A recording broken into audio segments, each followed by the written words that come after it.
বিসমিল্লাহির রহমানির রহিম।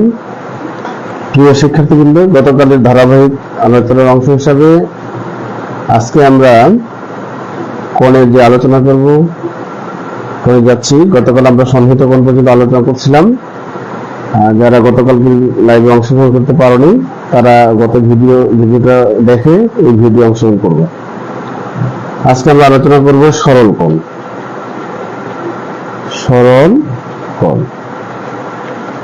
সরল কোণ কাকে বলে? আমরা জ্যামিতিক ক্লাসের ধারাবাহিকতায় ক্লাস পর্বের দ্বিতীয় অংশে নিয়ে আলোচনা করছি। প্রথম অংশে আমরা জ্যামিতির খুঁটিনাটি বিষয় নিয়ে আলোচনা করছি। আজকে আমরা কোণের দ্বিতীয় অংশ নিয়ে আলোচনা করছি। সরল কোণ পরস্পর বিপরীত দুটি রশ্মি তাদের সাধারণ বিন্দুতে যে কোণ উৎপন্ন করে তাকে আমরা সরল কোণ বলি। হচ্ছে পরস্পর বিপরীত দুটি রশ্মি, পরস্পর বিপরীতমুখী দুটি রশ্মি। একটা রশ্মি এখান থেকে এই বিন্দু থেকে যদি এদিকে একটা রশ্মি যায়, এই পরস্পর বিপরীতমুখী দুটি রশ্মি তাদের সাধারণ বিন্দু এই সাধারণ বিন্দুতে যে কোণ উৎপন্ন করে এটার মান হচ্ছে এক সরল কোণ। এক সরল কোণ সমান সমান আমরা জানি 180 ডিগ্রি বা দুই সমকোণ। এক সরল কোণ সমান সমান, তাহলে আমরা লিখতে পারি এক সরল কোণ সমান হচ্ছে দুই সমকোণ বা 180 ডিগ্রি। এরপর আসি সমকোণ। তাহলে সমকোণ কাকে বলে? সমকোণ আমরা সিম্পলি ভাবে সাধারণভাবে বলতে পারি, যদি একই রেখার উপর অবস্থিত দুটি সন্নিহিত কোণ পরস্পর সমান হয়। যদি একই রেখার উপর অবস্থিত, এটি একটা রেখা, এর উপর অবস্থিত দুটি সন্নিহিত কোণ পরস্পর সমান। দুটি সন্নিহিত কোণ যদি পরস্পর সমান হয় তবে কোণ দুটি প্রত্যেকটিকে একটি অপরটির সমকোণ বলা হয়। অর্থাৎ এটির মানও 90 ডিগ্রি, এটির মানও আমরা 90 ডিগ্রি বলতে পারি। তাহলে সোজা কথাই আমরা বলতে পারি যে কোণের মান 90 ডিগ্রি, আমরা লিখতে পারি এক সমকোণ সমান সমান 90 ডিগ্রি। এরপরে আসুন, এখানে একটি বিষয় খেয়াল রাখতে হবে, কোন সরল রেখার বহিস্থ কোন বিন্দু থেকে যতগুলো রেখা টানা যায় তাদের মধ্যে লম্ব রেখাংশটি সবচেয়ে ক্ষুদ্রতম।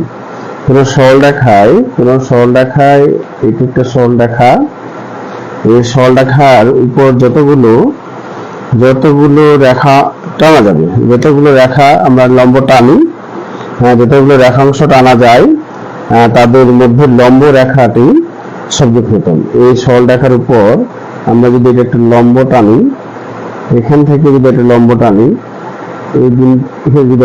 টানি, এখান থেকে আমরা লম্ব নিলাম, এখান থেকে একটা লম্ব নিলাম, এই যতগুলো আমরা রেখাংশ একটি সরল রেখার উপর যতগুলো আমরা লম্ব টানলাম তার মধ্যে এই লম্ব ও থেকে এ যে রেখাংশটা আছে এটা হচ্ছে সবচেয়ে ক্ষুদ্র। রেখাংশটি সবচেয়ে ক্ষুদ্র হবে, এটা আমাদের খেয়াল রাখতে হবে। কি কোনো রেখাংশের উপর যতগুলো বহিস্থ কোনো বিন্দু থেকে ও একটা বহিস্থ বিন্দু, এখান থেকে আমরা যতগুলো রেখা অঙ্কন করব, রেখাংশ অঙ্কন করব, প্রত্যেক রেখাংশের মধ্যে লম্ব রেখাংশটি সবচেয়ে ছোট বা ক্ষুদ্রতম হবে। এরপরে আসি আমরা সূক্ষ্মকোণ।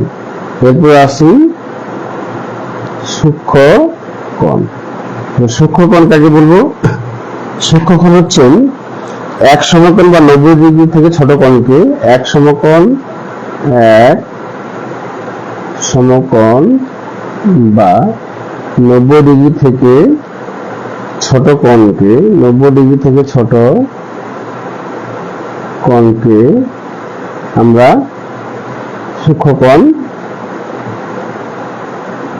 বলতে পারি। অর্থাৎ থিটার মান, কোণকে যদি থিটায় প্রকাশ করা হয়, থিটার মান অবশ্যই 90 ডিগ্রি থেকে ছোট। এবং 0 থেকে বড়, 90 ডিগ্রি থেকে ছোট এই কোণটাকে আমরা সূক্ষ্মকোণ। এই কোণকে আমরা সূক্ষ্মকোণ হিসাবে নিতে পারি।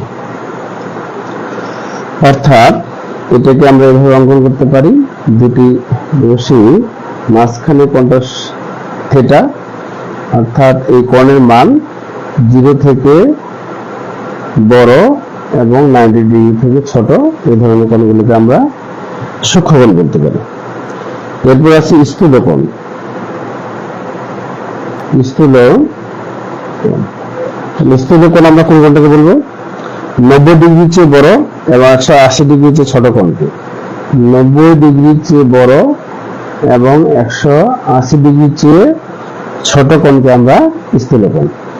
এই কোণটা এরকম ভাবে অঙ্কন করতে পারি আমরা, 90 ডিগ্রির চেয়ে বড়, 90 ডিগ্রির চেয়ে বড়, 90 ডিগ্রির চেয়ে বড় এবং 180 থেকে ছোট। আমরা জানি যে AB এর রেখার এই এক সরল কোণ সমান 180 ডিগ্রি এবং OC কোণটা 90 ডিগ্রির চেয়ে বড়, 90 ডিগ্রির চেয়ে বড়। কারণ আমরা এটাকে যদি লম্ব হিসেবে বিবেচনা করি, সেই উপর যদি আমরা CD লম্ব হিসেবে বিবেচনা করি, এই কোণটা হচ্ছে 90 ডিগ্রি, এই কোণটা হচ্ছে 90 ডিগ্রি, CBCD কোণটা 90 ডিগ্রি হলে তাহলে OCD কোণটা অবশ্যই 90 ডিগ্রির চেয়ে বড়, অর্থাৎ 90 ডিগ্রির চেয়ে বড় এবং 180 ডিগ্রি ছোট এই কোণগুলোকে আমরা স্থূল কোণ বলতে পারি। আজকে এই পর্যন্ত। আগামীতে আবার জ্যামিতিক তৃতীয় পর্ব নিয়ে আমরা আলোচনা করব ধারাবাহিকভাবে। তোমরা যারা জ্যামিতির খুঁটিনাটি বিষয় নিয়ে জানতে চাও এই ক্লাসগুলো নিয়মিত দেখার চেষ্টা করবে এবং তোমার বন্ধুদের দেখতে বলবে। খোদা হাফেজ।